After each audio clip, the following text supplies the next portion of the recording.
আমার স্ত্রী দেখতে একটু কালো বলে আমার মা অনেক আগে থেকে ওকে বলে রেখেছে ও যেন ভুল করেও সকালবেলা আমার ছোট বোনের রুমে না যায়। আমার ছোট বোন 7 মাসে প্রেগনেন্ট, ওর যেন কোনো যত্নার্থীর অভাব না হয়, কোনো সমস্যা না হয়, তাই মা অনেক আগে থেকে নিজের মেয়েকে নিজের কাছে রেখে দিয়েছে। সেদিন হঠাৎ সকালবেলা আমার ছোট বোনের রুমে চিৎকার চেঁচামেচি শুনলাম। আমি দৌড়ে সেই রুমের দিকে যেতে লাগলাম আর মনে মনে ভাবলাম ওর কোনো সমস্যা হলো না তো। তবে গিয়ে দেখি আমার ছোট বোন আমার স্ত্রীকে বলতেছে, আমি বলছি না কখনোই তুমি আমার রুমে আসবে না, তোমার মুখটা দেখলে আমার মেজাজটাই গরম হয়ে যায়। তখন আমি আমার বোনকে বললাম ওর মুখে কি এমন আছে যে দেখলে তোর মেজাজটা গরম হয়ে যায়, আর ও তোর রুমে আসলে কি এমন হয়েছে। আমার ছোট বোন কিছুই বলতেছিল না। ওপাশ থেকে আমার মা এসে বলতেছে ঠিকই তো বলেছে, ওইরকম একটা কালো মেয়েকে সকাল সকাল দেখলে কান্না মেজাজ গরম হয়। আমি অনেক আগেই বলেছি ওর রুমে ওকে না আসতে। মেয়েদের বাচ্চা হওয়ার আগে যাকে বেশি বেশি দেখবে বাচ্চা তার মতোই হবে। আমি কখনোই চাই না আমার মেয়ের বাচ্চা তোর স্ত্রীর মতো হোক। সবাই তো আর তোর মতো বোকা না যে কালো মেয়েকে বিয়ে করে আনবে। আমি মাকে কিছুই বলতে পারলাম না। ছোট বোনের মুখের দিকে তাকিয়ে বললাম, দেখ মা না হয় আগের মানুষ, লেখাপড়া জানে না, তাই কুসংস্কার বিশ্বাস করে, কিন্তু তুই তো এই যুগের মানুষ,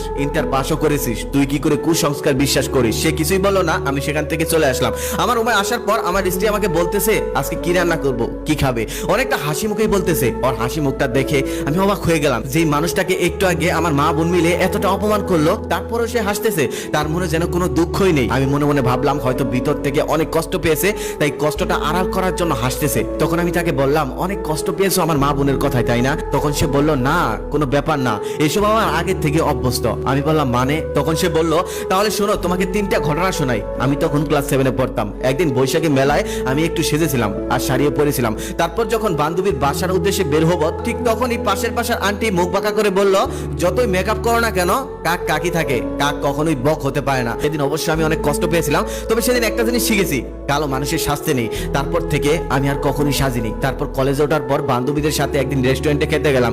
সেখানে যাওয়ার পর সকল বান্ধবীরা সেলফি তুলছিল, আমিও সেলফি তুলতে যাই। তখন একটা বান্ধবী আমাকে বলে, তুই সেলফি তুললে তো সেলফিটাই নষ্ট হয়ে যাবে। তারপর আর সেলফি তুলিনি। তবে সেদিন আমি আরো একটা জিনিস শিখলাম, কালো মানুষের সেলফি তুলতে নেই। তারপর একের পর এক পাত্র যখন আমাকে দেখতে আসতো আর আমি কালো বলে আমাকে রিজেক্ট করে চলে যেত। একদিন মা আমাকে বলল, তোর মতো কালো মেয়ের জন্ম দিয়ে আমি জীবনে সব থেকে ভুল করেছি।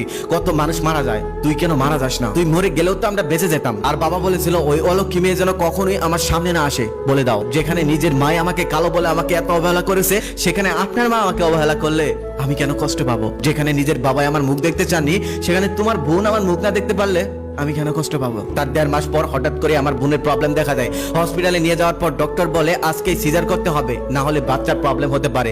ডক্টর আগে বলে দেয় রক্তের ব্যবস্থা করে রাখুন, রক্ত কিন্তু লাগতে পারে। তারপর একটা ডোনারও রেখেছিলাম, তবে তাকে যখন কল দিলাম সে বলল আমি তো এখন ঢাকার বাইরে, এখন তো যাওয়া সম্ভব না, আপনারা একটু অন্য ব্যবস্থা করুন, রক্ত লাগবে ও নেগেটিভ। তারপর ও নেগেটিভ রক্ত হন্য হয়ে খুঁজতে লাগলাম, কোথাও পাওয়া যাচ্ছে না। এদিকে মা চিৎকার করে কান্না করছে। ঠিক সেই সময় আমার স্ত্রী আমাকে কল দিয়ে বলল আমার রক্ত ও নেগেটিভ, তোমরা দাঁড়াও আমি এখনই আসতেছি। ঠিক তখনই আমি মায়ের কাছে গেলাম, গিয়ে দেখলাম মা কান্না করতেছে।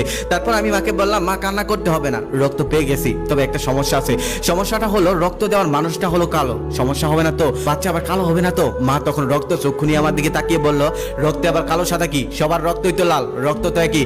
এমন আজগুবি কথা তোকে কে বলেছে? কালো মানুষের রক্ত নিলে বাচ্চাও কালো হয়? তারপর আমি সেখান থেকে চলে গেলাম। আমার স্ত্রী আসলো, রক্ত দিল। আল্লাহর রহমতে আমার বোন এবং তার বাচ্চা সুস্থই হলো। পরের দিন আমি আর আমার স্ত্রী হসপিটালে গেলাম। সেখানে যাওয়ার পর দেখলাম আমার মা আমার ভাগ্নিকে কোলে নিয়ে বসে আছে। তারপর আমার বোনের সামনে গিয়ে বললাম, দেখ যেই মানুষটাকে তোরা সারা জীবন অবহেলা করলি, এত কষ্ট দিলি, মুখটাও দেখতে চাইলি না, সেই মানুষটাই বিপদের সময় তোর পাশে দাঁড়ালো। একটা কথা খুব ভালোভাবে মনে রাখবি, আজ থেকে তোর ভাবিকে সম্মান করিস আর না করিস, তবে আর কখনো অবহেলা করিস না। আমার স্ত্রী সেই দরজার সামনেই দাঁড়িয়ে আছে, ভয়ে ভিতরে আসতে পারে না, যদি আবার কিছু বলে। ঠিক তখনই আমার বোন বলে উঠলো, ভাবি এদিকে আসো, বাচ্চাকে কোলে নাও, আর আমার বাচ্চার নাম কিন্তু তোমাকেই রাখতে হবে। তারপর আমার স্ত্রী সেই বাচ্চাটা কোলে নিয়ে কান্না করে দিল। তার দেখা দেখি আমার মা ও বোনও কান্না করে দিল। আমার এটা দেখে ভীষণ ভালো লাগলো যে এতদিন পরে হলেও তারা সাদা কালোতে যে কোনো পার্থক্য নেই, অন্তত এটা বুঝতে পেরেছে। মহান আল্লাহ তাআলা মানুষকে শখ করে বানিয়েছেন, প্রত্যেকটা মানুষকে আল্লাহ তার পছন্দ মতো বানান। আজকের থেকে কোনো মানুষকে যদি নিন্দা করতে ইচ্ছে করে, তাহলে মনে রাখবেন আপনি মহান আল্লাহ তাআলার পছন্দকে নিন্দা করছেন।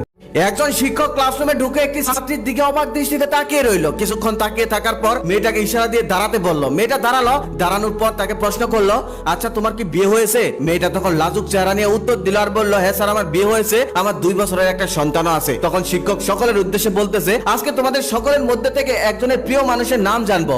তখন শিক্ষক সেই মেয়েটাকে ডাক দিয়ে তার হাতে একটি চক আর ডাস্টার দিয়ে বলল, আজকে তুমি শিক্ষক, যাও ভোটে চলে যাও। মেয়েটি ভোটের সামনে চলে গেল। তারপর শিক্ষক তাকে বলতেছে এখানে তুমি 10 জন প্রিয় মানুষের নাম লেখো। মেয়েটি 10 জন প্রিয় মানুষের নাম লিখলো। তারপর বললো এখানে 10 জন প্রিয় মানুষের পরিচয় লিখো। মেয়েটি সেই 10 জন মানুষের পরিচয় লিখলো।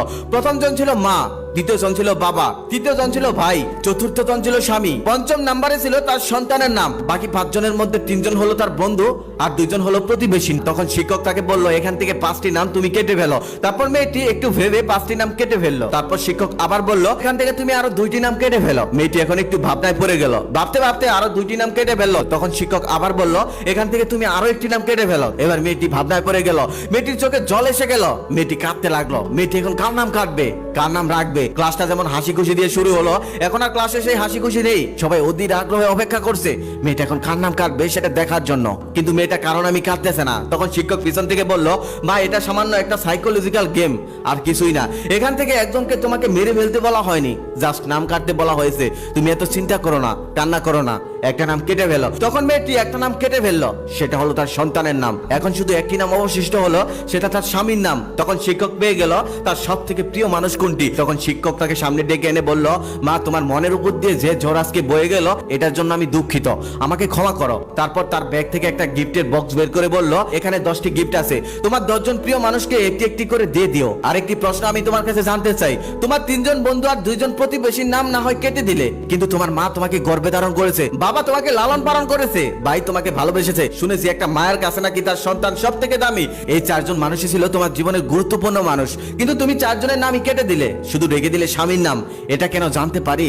তখন মেয়েটা বলতে লাগলো আমার 3 জন বন্ধু আর 2 জন প্রতিবেশীর নাম আমি প্রথমেই কেটে দিলাম, কারণ আমার স্বামী আছে, সন্তান আছে, তারাই আমার সব থেকে ভালো বন্ধু। তারপর যখন আপনি আরো 2 জনের নাম কাটতে বললেন তখন আমি একটু চিন্তায় পড়ে গেলাম। তারপর ভেবে দেখলাম বাবা মা তো আর সারা জীবন বাঁচে না, তাই বাবা মায়ের নাম কেটে দিলাম। তারপর যখন আপনি আরো একজনের নাম কাটতে বললেন তখন আমি আরো চিন্তায় পড়ে গেলাম, বাবা মা না থাকলে ভাই হয়তো একটু খোঁজ নিত। তারপর আমি কিছুক্ষণ ভেবে সেই ভাইয়ের নামও কেটে দিলাম। কিন্তু তারপর যখন আপনি আরো একজনের নাম কাটতে বললেন তখন আমি আর কারণ আমি কাটতে পারছিলাম না, কারণ আমার স্বামী সন্তানই তো সব। তারপর আমি এক সময় ভাবলাম আমার সন্তান হয়তো বড় হয়ে বিয়ে করবে, বিয়ে করার পর হয়তো আমাকে ভুলে যেতেও পারে, এমনটা হয় আমাদের সমাজে। কিন্তু আমার স্বামী সে তো আমাকে কখনো ভুলে যাবে না, সে তো আমাকে কখনো ছেড়ে যাবে না, সে তো আমার পৃথিবীর সব থেকে ভালো বন্ধু। সে সুখে দুঃখে সবসময় আমার পাশে থাকে, এমনকি আল্লাহ চাইলে মৃত্যুর পর জান্নাতেও সে আমার সাথে থাকবে।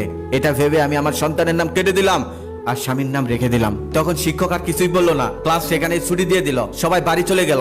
কিছুদিন পর সেই মেয়েটা অসুস্থ হলো। অসুস্থ অবস্থায় তার স্বামীকে ডেকে বলল আচ্ছা আমি যদি মারা যাই তুমি ঠিক কতদিন পর আমার বিয়ে করবে? তখন তার স্বামী বলল এমনটা হবে না, এমন বাজে কথা বলো না। তখন তার স্ত্রী বলল তুমি সত্যি করে বলো না তুমি আমি মারা যাওয়ার কতদিন পর বিয়ে করবে? তখন তার স্বামী বলল পৃথিবীতে বেঁচে থাকতে হলে একজন মানুষের প্রয়োজন হয়, না চাইলেও একজন মানুষকে আপন করে নিতে হয়। তুমি যদি সত্যি না থাকো তাহলে তো একজনকে আপন করে নিতেই হবে, কিন্তু তুমিই বলো আমি ঠিক কতদিন পর বিয়ে করব? তখন মেয়েটি বলল আমার কবর যতদিন না শুকায় ততদিন তুমি বিয়ে করতে পারবে না। তার কিছুদিন পর তার স্ত্রী মারা গেল, কবর দেওয়া হলো। প্রত্যেকদিন তার স্বামী তার কবরে গিয়ে জিয়ারত করে আসতো, কিন্তু প্রত্যেক দিনই দেখতো তার কবর ভেজা, তার কবর শুকায় না। একদিন তিনি কবর জিয়ারত করে আসছিলেন, ঠিক সেই সময় দেখতে পারলেন তার শালাবাবু এক বালতি পানি নিয়ে কবরের দিকে যাচ্ছিলেন। তখন তিনি তার শালাবাবুকে জিজ্ঞেস করলো আচ্ছা তুমি এক বালতি পানি নিয়ে কোথায় যাইতেছ? তখন শালাবাবু যে উত্তর দিল সেটা শুনে সে অবাক হয়ে গেল। সে বলল আমার আপু মৃত্যুর আগে আমাকে বলে গেছে প্রত্যেক দিন আমার কবরে এক বালতি করে পানি দিতে, আমার কবর যেন কখনোই না শুকায়। এটাই তোর কাছে আমার জীবনের সব থেকে বড় চাওয়া।